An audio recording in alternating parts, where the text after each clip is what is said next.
So welcome everyone. I do see some familiar, I want to say faces, but familiar names. So welcome back to those of you who already have joined webinars in the past or training sessions of mine. And for those of you who are new, welcome. My name is Tessa. I'm an onboarding specialist at Easygenerator, and I'm going to be hosting today's webinar on microlearning. We are quite a large group, so everyone is by default muted and everyone's video is also off. If you do have any questions, however, throughout today's webinar, which should last about 45 minutes, by the way, then please make sure to use the Q&A. I know that many of you are using the chat. I am keeping my eye on that as we go. So if you would like to chat with other participants or myself, then feel free to use the chat. If you have questions that you would really like answered, then please add them to the Q&A. My colleague Jordan, who's also on the line, is going to be answering questions in the Q&A. So make sure to ask them there and they will, of course, be answered.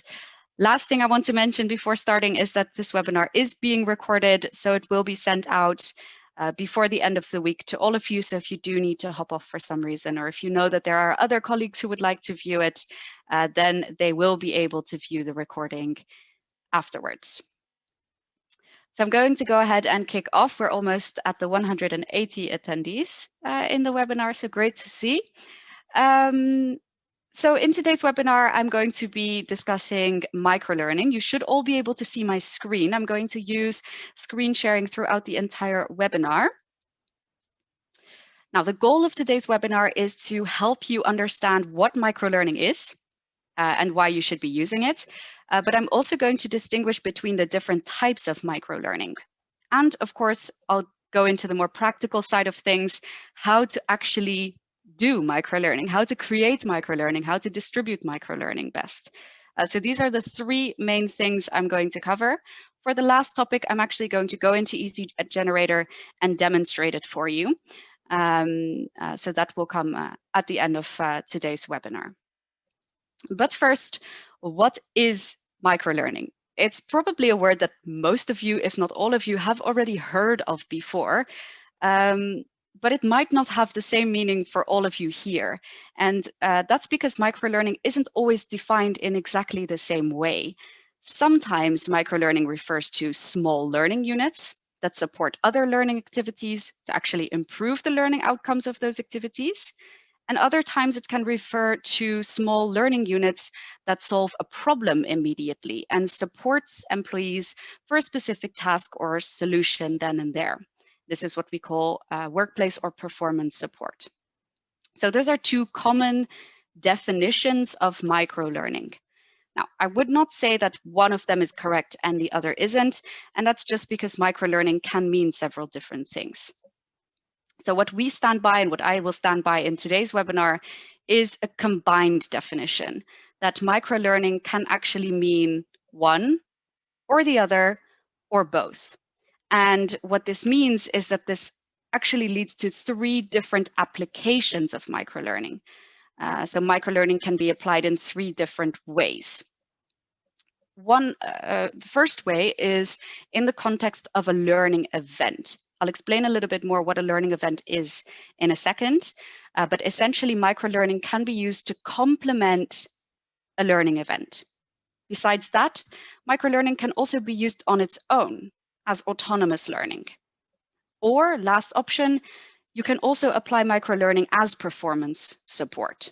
So to support employees on the job, to satisfy a very specific need, a specific task or specific process. All right, so those are the three applications of microlearning. Now, the one major thing that they all have in common is that they're short. That's the defining factor, of course, of micro in microlearning. But what exactly does micro mean? Or how small is micro, actually? Now, as a rule of thumb, something between 7 to 10 minutes is micro. If someone can go through something, an e-learning course or a resource within 7 to 10 minutes, or even less, then it's considered microlearning. But just remember, this does not mean that all of your e-learning courses have to be below 10 minutes. Absolutely not. Microlearning is just not the solution for everything. It's not the solution for every single learning need. Some topics may very well be suited to microlearning, and others are more suited to the formal course style e-learnings that you are probably currently used to creating, right?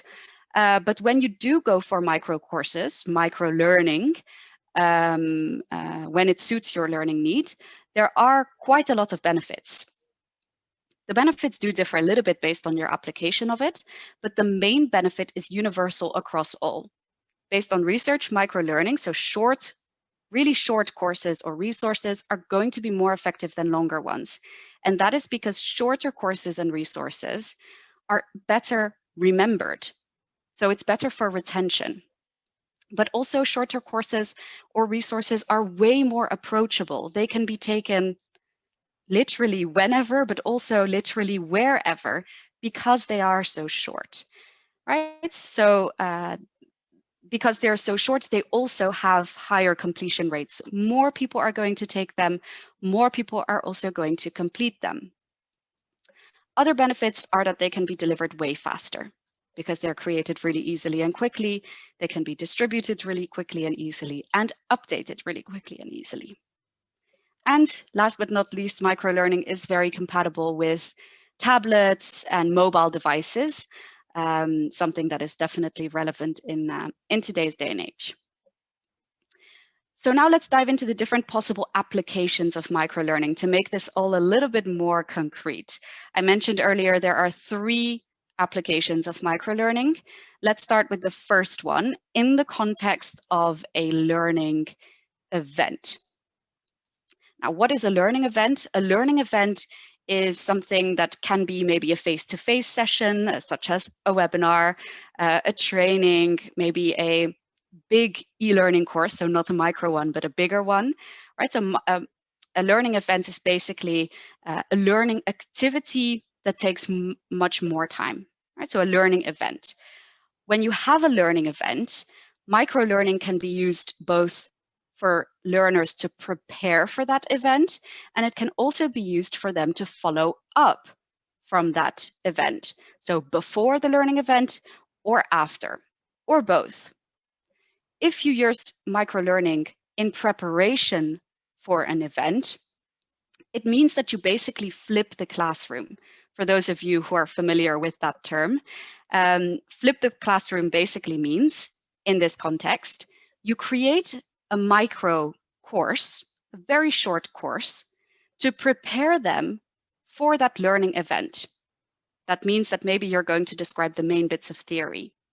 You have them then take that micro course prior to the learning event, and you then use the learning event to have them apply what they've learned in the micro course, because then you are there to support them.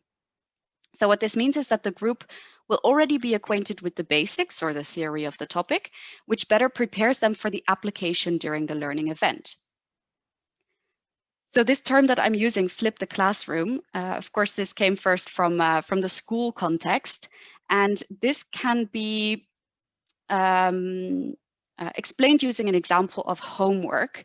If you think about homework the way that we used to have it in school, for example, now we used to study the topic in class, so we would learn the theory, and then we would have to do the homework at home. But if we flip the classroom, which is also what is happening in a lot of schools today, you're actually having them study the topic at home and do the homework in class, because it's the application, so the homework, that people usually need the support on, right? So that's exactly how microlearning can be used to prepare for a learning event. So you give them the information, and during the learning event, you are there to help with the application of it. So actually the learning event is made more productive. So that's how you can use microlearning to prepare for a learning event. And in that case, the microlearning can be very short. You can also use microlearning as a follow-up after the event has already taken place. And if you do this, it's more for the purpose of repetition. If you repeat information multiple times, several times, it's of course more likely to stick, right? The more you repeat something, the more you will remember it. So that is what you can see on the right-hand side. You can see the forgetting curve, which shows exactly this. The more repetitions, the better the memory. Or in other words, the more repetitions, the lower the memory loss, right? So in this case, repeating the content using microlearning will help them remember. Now, of course, you don't want to repeat using the same microlearning each time. You can, of course, switch up the formats. So maybe after the learning event has taken place, send them a short 5-minute video. And 1 week later, send them a quiz that will also take 5 minutes. In fact, a quiz is actually a very engaging way to repeat content because it's slightly more challenging and it requires them to really think actively about the topic. So by switching up the formats, video, text, maybe some images, a quiz, those are great ways to implement microlearning for repetition after the learning event has taken place. Remember as well that when you do add these repetitions, that they're a little bit spaced, right? So that you don't send the video and the quiz and the text all at the same time. That would sort of defeat the purpose of a microlearning. If they're spaced out, then they can really be taken within 5 minutes each time. So this is what it could look like in practice, what I've just explained. You could have one or perhaps several microlearnings prior to the main event, and then have the main learning event take place. And after that main learning event, to maximize retention, so to make sure that they remember everything, you can then add additional microlearning follow-ups. So this is where I mentioned, for instance, the quiz, but also, for example, a video or a short recap or summary. Now, by nature, this is actually a blended approach, right? You've got different formats, maybe mixed between face-to-face and online, and that diversity is also going to be beneficial for learning. So that's the first application. Now, how can you use microlearning on its own? I've been referring a lot right now to this learning event, but you can also use microlearning even if you don't have a learning event. Even if you don't have, a longer face-to-face training, you can also just use microlearning on its own. Either maybe just one on its own or several tied up to one another. I'll show you later during the demonstration how you can tie them up together. But essentially, when you have content split up into really short learning bites, it's going to be way more digestible for the learners.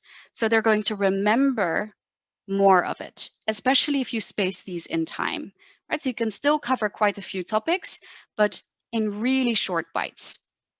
Also, because they're 5 minutes, everyone has time to complete it. But altogether, these are actually maybe 20 or 25 minutes, and that's already slightly a higher hurdle to cross, right? So, but with 5 minutes, 6 minutes, 7 minutes, 10 minutes even, the hurdle is way lower. Now, if you do use microlearning connected in this way, as you can see on the slide, it's very much in line with the use of learning experience platforms, LXPs, for those of you who are familiar with that, or for those of you who are using learning experience platforms for distributing learning units. In learning experience platforms, you can very easily create learning paths like this that complement the use of microlearning. So for those of you who are using learning experience platforms, this is definitely relevant.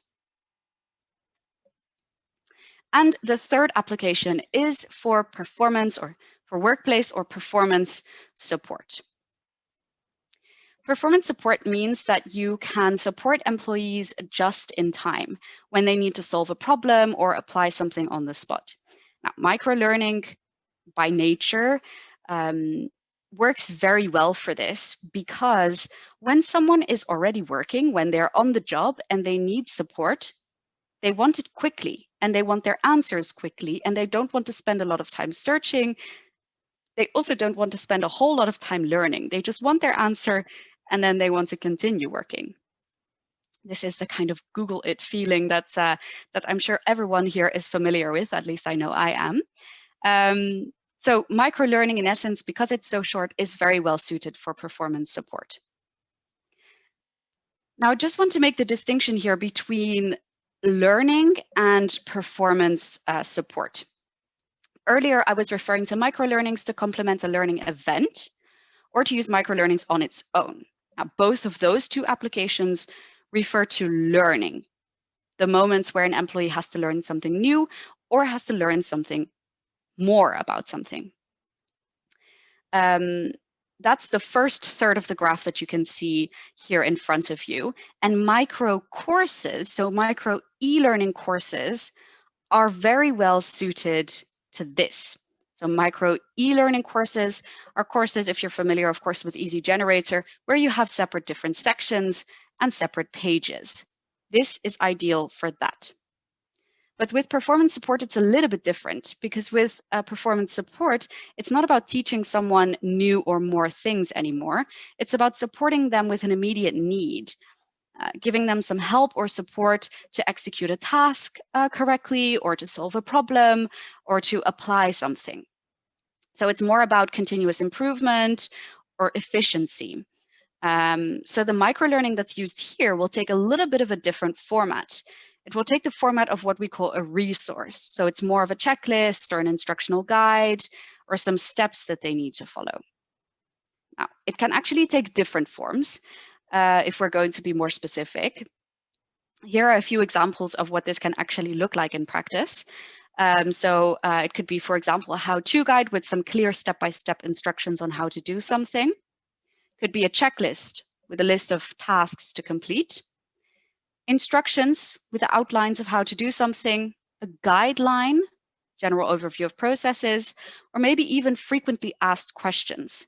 Maybe frequently asked questions about a process that you expect people may have questions on.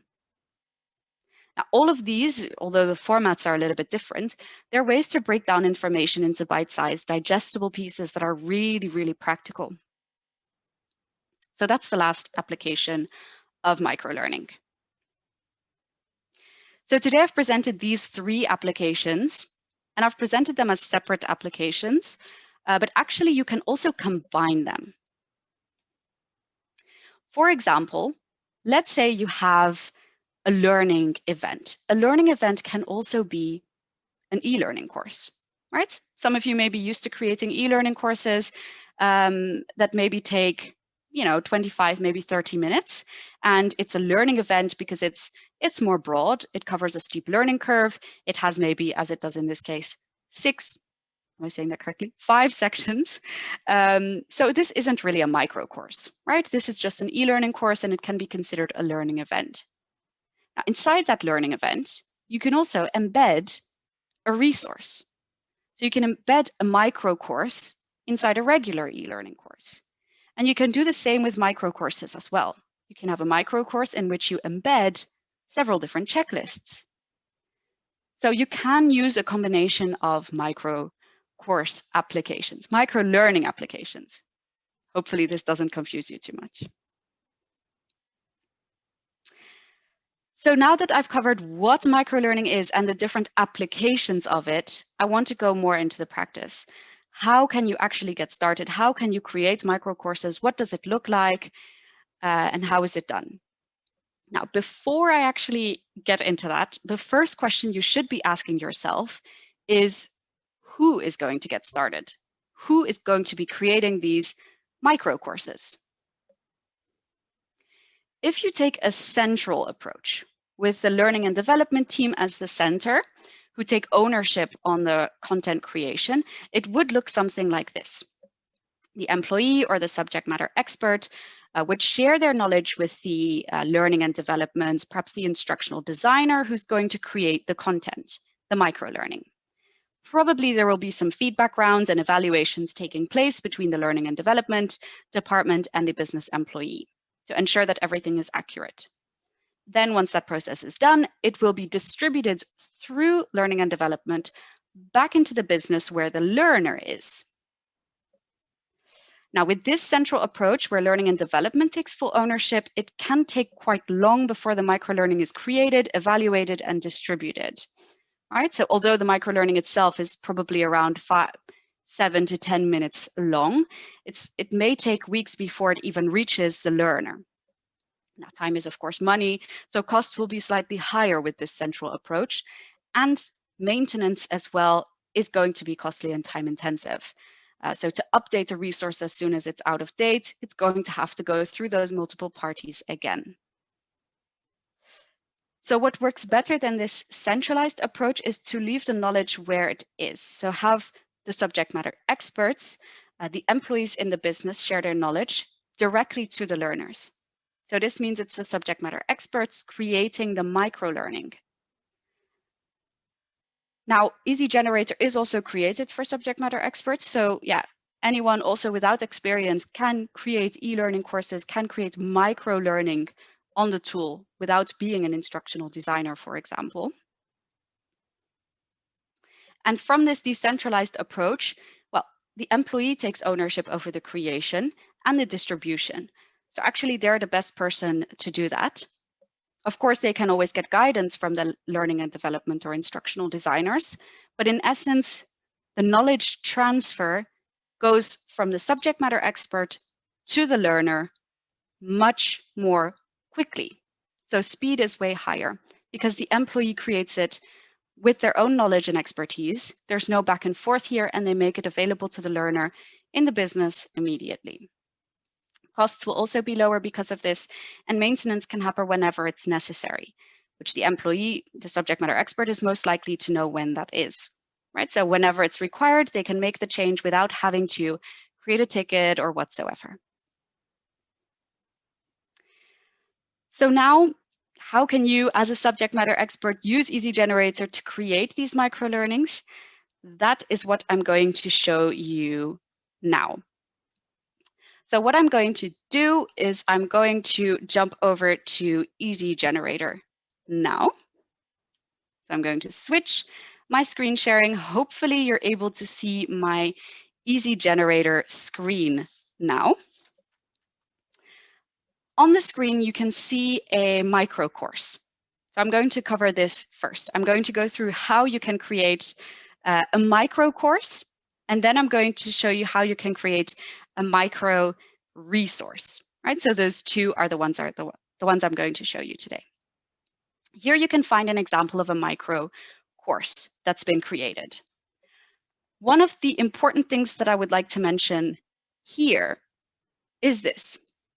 With micro learning, you really should let them know that it is a micro learning. That is one of the huge benefits of micro learning, is that it's so short. So this is something that you want to advertise, right? So let them know that it is short so that it's a lower hurdle for them as well. This is something that you can best do within the introduction on the very first page. As soon as they click, they know, okay, this will take me less than 10 minutes. So you know what, I can do it right now. So that's the most important. Make sure that you let them know. In this example, you can see that there are 3 sections. Some of you may be thinking, 3 sections, is that really microlearning anymore? That's quite long. Not necessarily. Your sections can be very short, right? So I don't have a rule here how many sections you should add. It really depends on how lengthy your sections are. If your sections are relatively lengthy, maybe 1 is the max. And if they're very short, 3 can work as well. The benefit of using sections, by the way, that you can structure your content better, right? So just because you have very minimal amount of content does not mean that you won't benefit from having structure. One of the important things, even with microlearning, is to add learning objectives. This basically tells the learner what the goal is. So you want to include this. I will mention as well later, this is actually also very helpful for yourself. Then, of course, you add content. I would say be minimal with this. Add only the content that they need to reach the objective. In this case, there are 2 pages, and there's also a question. With microlearnings as well, I would encourage you to include questions. Yes, of course, it does take a little bit of time as well, but it makes it way more interactive. It also ensures that they're just not going from page 1 to page 10 and closing it within 3 minutes, perhaps. With the questions, you're really certain that they're going through everything and processing things actively as well. So include questions that also ensure self-assessment throughout these microlearnings. And then, of course, they would continue to the next section. So that is an example of what a micro course can potentially look like. Now, how can you create a micro course? I'm sure that many of you are familiar with this setup. This is, of course, the Easygenerator editor. So when you have created a course, so that is, of course, up here, you can start creating your micro course. If you're creating a micro course, as I said earlier, make sure that you let them know how long it will take. This is an important motivator for them as well. Then to start creating, of course, it's drag and drop once again. So drag in your section and start editing. So you would add your section title, you would add your icon as well, perhaps. And you would also include a learning objective. Once again, I mentioned this earlier, I would really advise doing this because you're giving yourself some direction as well. When you're creating a microlearning that's going to take somewhere between 7 and 10 minutes, it can sometimes be very difficult for you to determine what content is most important. You probably have quite a lot of content ready. You probably have a lot of PowerPoints, PDFs, and resources available to you. How do you decide which ones should be included in that microlearning and which ones perhaps don't need to be? Use the learning objective for this. The learning objective is the goal of the section. So either use the learning objective maker. Most of you are probably familiar with this one. You basically answer the questions who, what, and how to build your learning objective.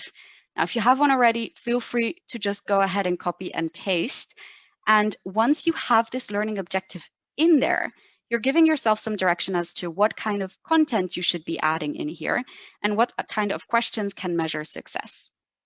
So having that learning objective is going to give you some direction.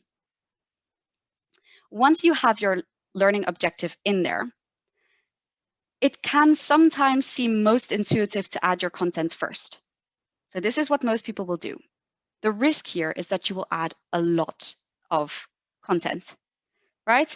Because you have a lot of content. As the subject matter expert, especially, you probably have a lot of things that you would like to share. The risk is that it will no longer be a micro-learning anymore. It will be a relatively lengthy e-learning course. So instead of adding your content first, what I would advise is to add your questions first, or question. Look at your learning objective and create a question that will assess whether the learning objective has been reached. So go ahead and drag in a question and create it. So this is the question editor I'm sure most of you are familiar with. So for example, if someone claims not to have budget, what do you do? Now, I've got some answer options. I'm not really going to add any. This is also really not my expertise. So I'm just going to add a couple of options here. And let's say ABC is the correct answer. You can then provide some feedback to personalize the process, offer acknowledgement. You can, by the way, also check the preview. I'm sure most of you know this already, just to check exactly what your question looks like and how it works. So once you have a question in here that assesses whether the learning objective is reached, then add your content. And try only to add the content that they actually need to answer this question. And that way, you're going to only add the content that's most relevant. That is how you make sure to keep the content minimal and to make sure that it stays within the boundaries of that micro-learning. To add content, I'm sure most of you already know, you can just, once again, drag and drop. So you can include some text, images, videos, documents, or even some interactive content. So you would just drag and start editing. So for example, maybe you'd like to add a quote. I have no budget for this. and then continue on to giving some solutions. In this case, consider the following, and so on. So add your content here.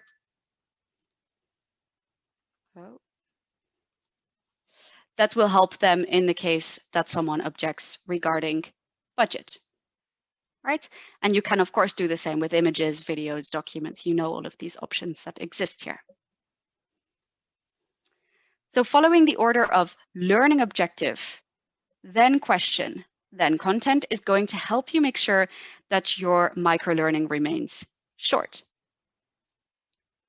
Another way of also checking whether your microlearning is short enough is to make use of the review functionality. Most of you know we have two collaboration options within the tool. You can either co-author if you want someone to help you create the microlearning with you, potentially at the same time, but we also have the review function, and that's the one I would like to focus on here. In the comments, you can generate a review link, and a review link is to receive feedback from people. So what you do is you copy the link and you send it to somebody who can provide you with feedback. When you send this link to someone, ask them to keep an eye on the time. So send it to them, and they will be able to go through your course as if they were a learner. So they will also see that it's supposed to take less than 10 minutes. Ask them to go through it and check whether it would really take 10 minutes. You as an expert, it's often difficult to estimate how long it will really be because you're the expert in the topic, right? So asking someone using that review link is going to be really helpful for you to determine, is this really 10 minutes? Is it maybe much less? Or is it maybe much more? So that was it regarding the creation of an e-learning course, a micro course. Besides the micro course, if you're going to use microlearning for performance support, then you can use a checklist or a how-to guide. Here's an example of the how-to guide, how to manage risk. There are 5 steps involved, so the learner can go through these steps when they're in the situation where this needs to be done.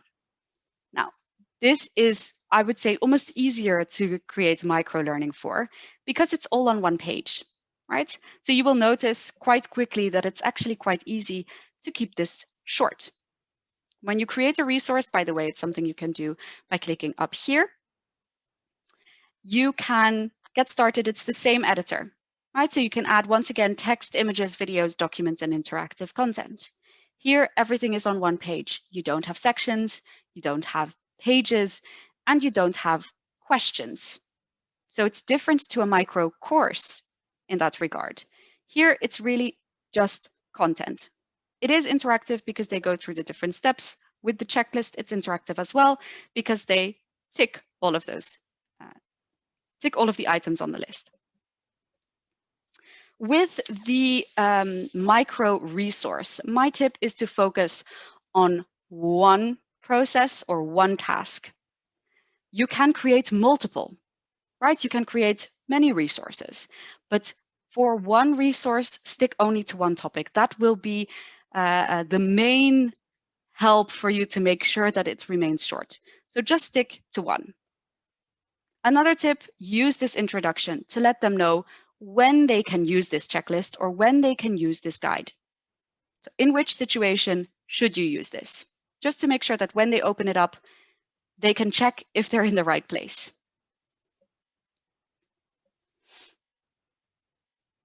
Another tip is to keep in mind the labels. In this case, you've got labels that are meaningful. Make sure to have meaningful labels. Instead of just step 1, step 2, step 3, have the labels here because it makes it easier for the learner. Let me just go back to the preview. Let's say the learner needs some help with something, but they actually only need help with the ranking of the risk, and they really don't need these 2 steps. It's even quicker for them to just go straight here if it's in the title. Sounds like something very minor, but it's way easier and user-friendly to have the titles in there. So everything is super searchable. Once you've created a resource or a checklist, The design step, by the way, is to ensure that your branding is applied to it. You have the publishing step. I mentioned earlier that you can combine resources or performance support microlearning into learning events, into e-learning courses, or even into micro courses.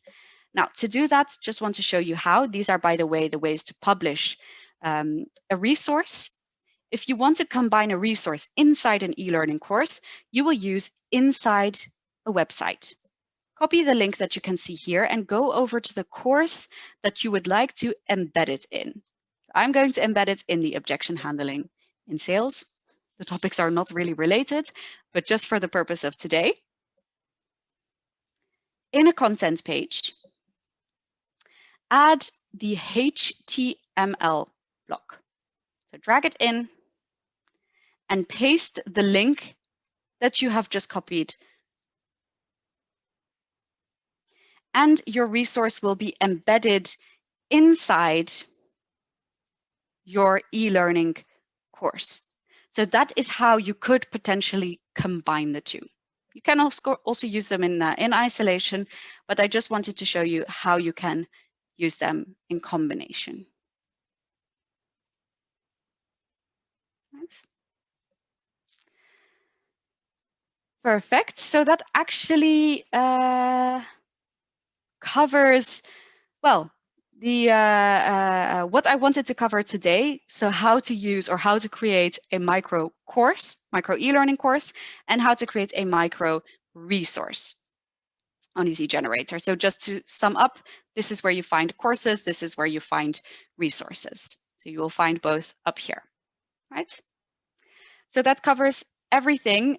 Just before I check if there are any outstanding questions left, to close off this webinar, just want to ask you whether you could help me with answering some feedback on the webinar. That would really help to see how we can improve these webinars and potentially also what next topics we can offer that would be beneficial for you. So Jordan, if you could just add the link to the survey in the chat. Yes, I see it popping in. So if you could, all fill that in, that would be really helpful. In the meantime, just want to check in with my colleague Jordan. Are there any outstanding questions, Jordan, from the Q&A that we should perhaps answer live? Right now, there's just one last question that came in. Can resources be kept separate and sent as separate links to users, or do they have to be embedded? Yeah, so resources can also be published on their own. So you can use just the link. That's the easiest. So if you send this link to someone, they will just click to open and they have the resource immediately there. It's then something that they can, for example, favorite to keep for any future use. So yes, it can be used also independently. Yeah. Perfect. I see also in the chat, where can the recording be accessed? So yeah, the recording will be sent over via email before the end of the week. So I expect around maybe today, maybe tomorrow, should be coming in.